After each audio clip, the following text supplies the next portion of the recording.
Bismillahirrahmanirrahim. Assalamualaikum warahmatullahi wabarakatuh.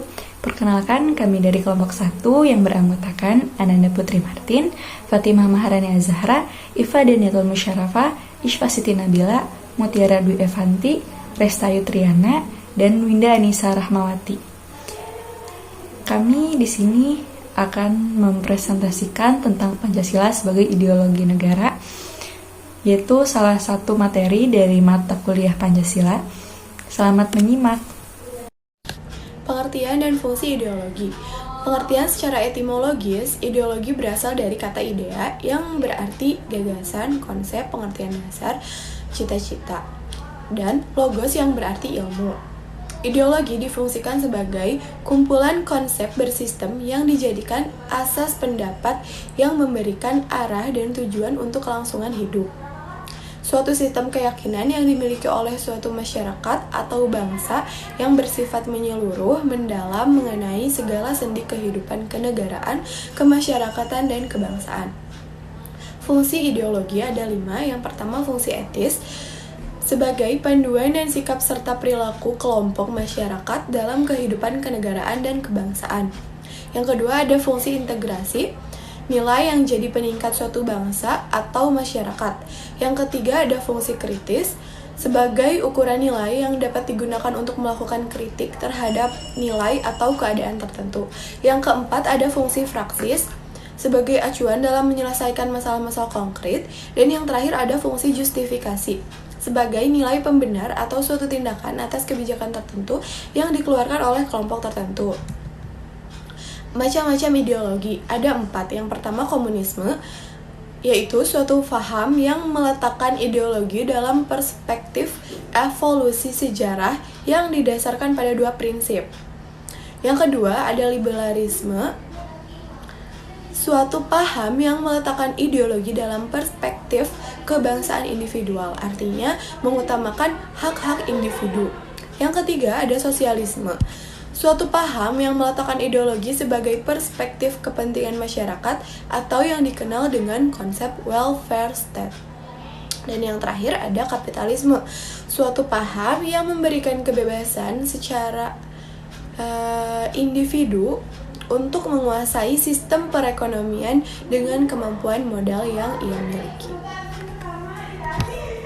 Liberalisme dapat juga diartikan sebagai paham atau tradisi politik yang terfokus pada kebebasan hak dan persamaan hak bagi setiap individu di dalam masyarakat. Artinya, suatu negara harus bisa menghormati dan melindungi kebebasan dan hak setiap warganya dalam semua aspek kehidupan. Liberalisme merupakan salah satu jenis paham atau ideologi yang mengedepankan kebebasan atau kemerdekaan individu di dalam berbagai aspek, baik dalam bidang politik, ekonomi, sosial, agama, dan yang lainnya. Paham liberalisme ini ialah paham yang menolak apapun bentuk pembatasan terhadap suatu individu. Dari ketiga pengertian tersebut, maka dapat disimpulkan liberalisme merupakan suatu paham yang meletakkan ideologi dalam perspektif kebebasan individual, artinya lebih mengutamakan hak-hak individu. Liberalisme muncul pada saat peristiwa Revolusi Perancis abad ke-18 karena adanya kepincangan sistem dan kesenjangan sosial yang terjadi di masyarakat yang sangat mencolok, di mana adanya penggolongan antara masyarakat, yaitu terdapat golongan tertentu yang mendapatkan keistimewaan yang belum tentu bisa didapatkan oleh golongan yang lainnya. Prinsip dari liberalisme yaitu setiap individu memiliki kesempatan yang sama, berhak mendapatkan perilakuan yang sama, ada hukum dan hukum yang diterapkan, pemerintah ditentukan dengan persetujuan, dan tidak menerima ajaran dogmatisme. Selanjutnya, kapitalisme. Kapitalisme adalah sistem perekonomian yang menekankan peran kapital atau modal, yakni kekayaan dalam segala jenisnya, termasuk barang-barang yang digunakan dalam produksi barang lainnya. Kapitalisme merupakan bentuk liberalisme dalam bidang perekonomian. Kapital adalah sistem ekonomi di mana perdagangan, industri, dan alat-alat produksi dikendalikan oleh pemilik swasta dengan tujuan memperoleh keuntungan dalam ekonomi pasar. Pemilik modal dalam melakukan usahanya berusaha untuk meraih keuntungan yang sebesar-besarnya. Dari ketiga pengertian tersebut, maka dapat disimpulkan kapitalisme merupakan suatu paham yang memberi kebebasan kepada setiap individu untuk menguasai sistem perekonomian dengan kemampuan modal yang ia miliki. Kapitalisme dimulai di Inggris pada abad ke-16 sampai 18 Masehi pada masa perkembangan perbankan komersial Eropa yang menyebar luas ke kawasan Eropa Barat kemudian ke Amerika Utara. Prinsip dari kapitalisme adalah kebebasan individu, pasar bebas, dan kepentingan diri. Kebebasan individu merupakan tiang pokok dalam kapitalisme. Dengan pengakuan hak alami tersebut, individu bebas berpikir, berkarya, dan berproduksi untuk keberlangsungan hidupnya. Kemudian sosialisme. Sosialisme merupakan suatu teori ekonomi dan politik yang menekankan peran komersil dan pemerintahan dalam menguasai alat-alat produksi dan distribusi barang. Sosialisme merupakan suatu paham yang meletakkan ideologi dalam perspektif kesejahteraan masyarakat. Artinya, negara wajib untuk menyejahterakan seluruh masyarakatnya, atau biasa yang dikenal dengan konsep welfare state. Sosialisme ini muncul sebagai reaksi terhadap adanya paham liberalis ekonomis dan kapitalis modern pada akhir abad ke-18 dan pada awal abad ke-19 di Eropa. Setelah terjadinya revolusi industri di Inggris yang telah menyebabkan terjadinya kesetimpangan antara golongan bourgeois atau majikan dengan golongan proletar atau buruh. Sosialisme memiliki prinsip dalam menegakkan suatu pemerintahan dan negara dalam mewujudkan kepentingan rakyat secara menyeluruh, meliputi masalah agama, idealisme etis dan estetis, empirisme Fabian, dan liberalisme. Sekian. Untuk materi selanjutnya akan dilanjutkan oleh teman saya. Ini saya akan menjelaskan tentang komunisme, fasisme, dan anarkisme. Pengertian komunisme. Komunisme adalah ideologi yang berkenaan dengan filosofi, politik, sosial, dan ekonomi yang tujuan utamanya terciptanya masyarakat komunis dengan aturan sosial ekonomi berdasarkan kepemilikan bersama. Sejarah komunisme. Komunis internasional sebagai teori ideologi mulai diterapkan setelah meletusnya revolusi Bolshevik di Rusia tanggal 7 November 1917. Pada tahun 2005, negara yang masih menganut paham komunis adalah Tiongkok, Vietnam, Korea Utara, Kuba, dan Laos. Pemikiran komunisme didasarkan oleh ide dasar komunis dan sistem politik. Ide dasar komunis. Yang pertama, kesenjangan antara kaum bourgeois dan proletariat. Yang kedua, cara merombak ketidakadilan dengan menerapkan sosialis. Alat produksi dikuasai negara bukan swasta. Asumsi pemikiran berdasarkan sistem politik. Pemerintah menciptakan rakyat dan cita-citanya sama rata, sama rasa. Sistem politik cenderung otoriter dan tiranik. Kekerasan, penyingkiran lawan, pembuangan, pengasingan, agitasi, propaganda adalah cara revolusioner dan radikal. Selanjutnya, fasisme. Fasisme adalah ideologi politik radikal dan otoriter nasionalis, sehingga fasisme berarti sebuah paham politik yang menjunjung tinggi kekuasaan absolut tanpa demokrasi. Dalam paham ini, nasionalisme yang sangat fanatik dan juga otoriter sangat kentara. Sejarah fasisme dilatar belakangi oleh kekecewaan terhadap kegagalan proses demokratisasi di Italia dan Jerman pada tahun 1922 dan 1933 yang mengakibatkan masyarakat industrial dan modern frustasi, merasa tidak aman dalam menghadapi persoalan hidup dan mempunyai watak vandalistik dan serta destruktif. Asumsi pemikiran fasisme didasari oleh doktrin dan sistem politik. Doktrin dan gagasan utama fasisme dibagi menjadi 4 poin. Yang pertama, mitos ras unggul. Kedua, doktrin antisemitisme. Yang ketiga, doktrin totalitarianisme. Yang keempat, doktrin tentang elit dan pemimpin. Yang pertama, mitos ras unggul. Konsep keunggulan atau superioritas ras merupakan doktrin sentral fasisme. Kedua, doktrin semitisme, melahirkan sikap kebencian terhadap lain, terutama Yahudi. Yang ketiga, doktrin totalitarianisme. Negara merupakan dasar dan pusat unsur konkret kehidupan seperti seni, hukum, moral, agama, dan ilmu pengetahuan. Dan yang terakhir, doktrin tentang elit dan pemimpin. meyakini bahwa manusia secara alamiah ditentukan untuk menjadi penguasa dan dikuasai. Asumsi pemikiran fasisme didasarkan sistem politik. Sistem demokrasi dianggap sebuah ilusi keadilan politik dan tidak dijadikan standar nilai pembentukan sistem politik ekonomi yang baik. Selanjutnya, anarkisme. Anarkisme adalah suatu paham yang mempercayai bahwa segala bentuk negara, pemerintahan dengan kekuasaannya adalah lembaga-lembaga yang menumbuh-suburkan penindasan terhadap kehidupan.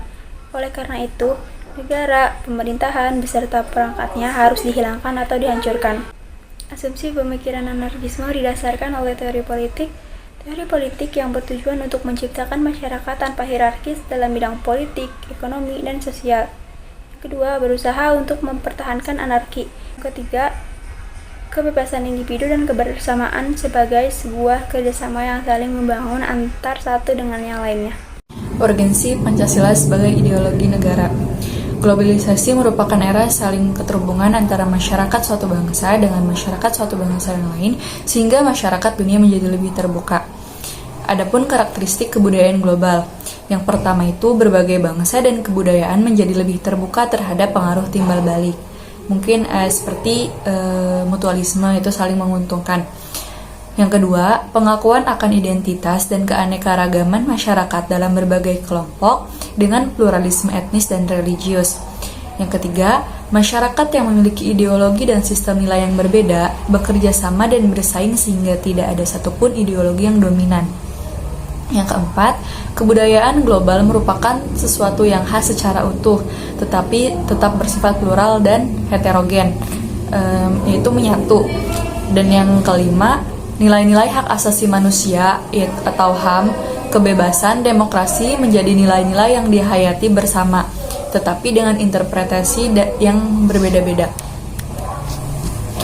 Pembahasan yang kedua itu alasan diperlukan kajian Pancasila sebagai ideologi negara. Kenapa sih Pancasila itu dijadiin ideologi negara? Karena Pancasila mempunyai 5 elemen dasar yang menjadi landasan untuk menjalani dan mewujudkan negara yang sejahtera. Warga negara memahami dan melaksanakan Pancasila sebagai ideologi negara. Ideologi negara menghadapi tantangan dari berbagai ideologi dunia dalam kebudayaan global. Ada 2 tantangan. Tantangan yang pertama itu tantangan dari ideologi yang lain. Yang pertama itu unsur ateisme yang terdapat dalam ideologi Marxisme atau komunisme bertentangan dengan sila yang pertama, yaitu ketuhanan yang Maha Esa. Itu tantangan yang kedua, unsur individualisme dalam liberalisme tidak sesuai dengan prinsip nilai gotong royong. Dan yang ketiga, kapitalisme yang memberikan kebebasan individu untuk menguasai sistem perekonomian negara tidak sesuai dengan prinsip ekonomi kerakyatan. Selain tantangan dari ideologi lain, ada juga tantangan dari penyimpangan perilaku. Yang pertama itu aksi terorisme. Yang pertama, fobia terorisme mengancam keamanan negara. Yang kedua, aksi terorisme mengancam NKRI dan memicu disintegrasi bangsa. Dan yang ketiga, menyebabkan investor asing enggan menanamkan modal dan penurunan terhadap pariwisata asing. Selain aksi terorisme, ada juga penyalahgunaan narkoba. Yang pertama, penyalahgunaan narkoba terus merusak masa depan bangsa dan berimplikasi terhadap kelangsungan hidup bernegara. Yang kedua, perdagangan narkoba merusak reputasi bangsa Indonesia yang menjunjung tinggi nilai-nilai Pancasila.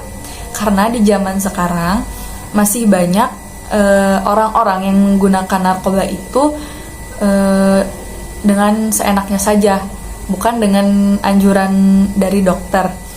Dan yang ketiga, perdagangan tersebut merugikan sistem perekonomian karena bertentangan dengan undang-undang. Selanjutnya itu ada penyelenggara negara memahami dan melaksanakan Pancasila sebagai ideologi negara. Penyelenggara negara merupakan kunci penting bagi sistem pemerintahan yang bersih dan berwibawa, sehingga aparatur negara juga harus memahami dan melaksanakan Pancasila sebagai ideologi negara secara konsisten. Yang pertama itu ada menghargai dalam kekhasan masing-masing. Adanya kesepakatan untuk bersama-sama membangun negara Indonesia tanpa diskriminasi sehingga ideologi Pancasila menutup pintu untuk semua ideologi eksklusif yang mau menyeragamkan masyarakat menurut gagasannya sendiri. Selanjutnya itu ada aktualisasi 5 Pancasila. Dalam Pancasila itu ada 5 simbol, dan simbol pertama itu ada bintang. Bintang itu artinya jaminan kebebasan beragama dan pluralisme ekspresi keagamaan. Sudah dibuktikan dengan adanya berbagai macam agama yang ada di Indonesia. Yang kedua itu simbol rantai, jaminan pelaksanakan hak asasi manusia sebagai tolok ukur keberadaan serta solidaritas suatu bangsa terhadap setiap warga negara. Dan simbol yang ketiga itu pohon beringin, artinya nasionalisme non-Calvinisme. Dan yang keempat itu simbol kepala banteng, komitmen terhadap demokrasi yang wajib disukseskan. Dan simbol yang terakhir, padi dan kapas, pengentasan kemiskinan dan diskriminasi terhadap minoritas dan kelompok-kelompok lemah perlu dihapus dari bumi Indonesia. Jadi, setiap manusia itu sudah pasti sama. Jadi kita tidak boleh mendiskriminasi terhadap minoritas yang terutama minoritas lemah yang ada di Indonesia. Yang ketiga ada sumber historis sosiologis politis Pancasila sebagai ideologi negara. Yang pertama kita akan membahas sumber historis Pancasila sebagai ideologi negara. Sumber historis Pancasila sebagai ideologi negara itu dibagi menjadi 6 fase. Fase yang pertama pada tahun 1945 sampai 1960 dan 1960 sampai 1965, yaitu pada masa pemerintahan Bapak Soekarno, Pancasila ditegaskan sebagai alat pemersatu bangsa itu dalam pidato politik pada tahun 1945 sampai 1960. Namun, seiring perjalanan waktu pada kurun 1960 sampai 1965, Soekarno beralih ke Nasakom sebagai landasan politik bagi bangsa Indonesia. Nah, fase kedua itu pada tahun 1965 sampai 1998, yaitu pada masa pemerintahan Bapak Soekarno. Pancasila dijadikan sebagai asas tunggal bagi organisasi politik dan organisasi kemasyarakatan melalui P4 dan ditafsirkan sebagai produk rezim atau orde baru atau bisa disebut monotafsir ideologi. Nah, fase ketiga itu pada tahun 1998 sampai 1999, yaitu pada masa pemerintahan Bapak Habibie.